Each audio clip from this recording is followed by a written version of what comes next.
Executive agencies. The President leads the executive branch, enforcing the laws. Numerous executive agencies exist to carry out the laws Congress makes.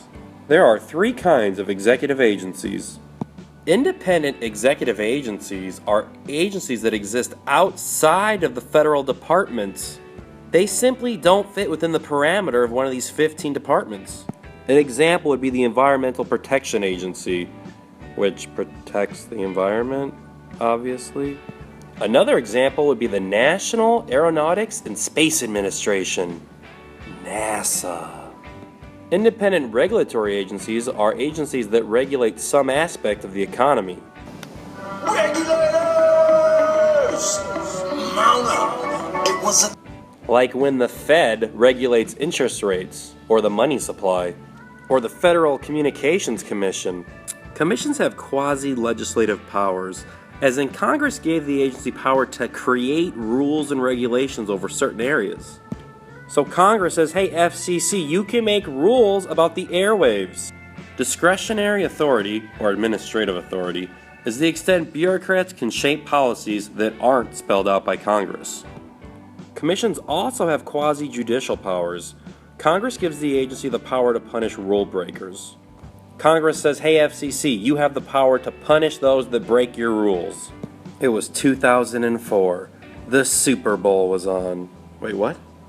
Oh, we're talking football here. Wait, what? Oh, American football. Okay, I obviously pay more attention to the snacks than the sports, but whatever. Here we go. 2004, the Super Bowl. Janet Jackson and Justin Timberlake are singing at the halftime show. Then this little pervert decides to rip off the top garment of Miss Jackson, exposing her upper frontal area. Think of the children! Timberlake ruined a perfectly wholesome show. The FCC says, hey, wait a minute! We made a regulation, a rule. You can't show upper frontal on television. FCC won't let me be, or let me be me, so let me see. So the FCC uses their quasi-judicial power to issue a fine. $500,000. But it was only a wardrobe malfunction. Michael, do you have any comments on your sister's Super Bowl scandal? The Court of Appeals ruled in 2011 that they did not have to pay the fine. I wonder how much money they spent paying a lawyer to fight this in court. We'll never know. Presidents nominate the heads of these regulatory commissions and the Senate confirms them. A president may want to fire this person. I mean, they can fire most people in the executive branch, but they actually can't fire people in regulatory commissions. These leaders are farther removed from the president. They can't be fired. They have a certain term. When it's up, the president can then appoint someone else with Senate confirmations. Government corporations are agencies that carry out business-like activities. Think of the post office. It's a government corporation. It takes money to provide a service, delivering mail.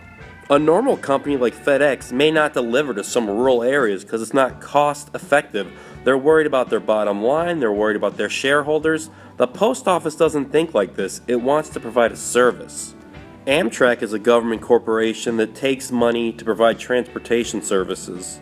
The FDIC is a government corporation that provides deposit insurance for people that put money into banks. The Tennessee Valley Authority was a government corporation that was used to spread electricity to rural areas during the New Deal.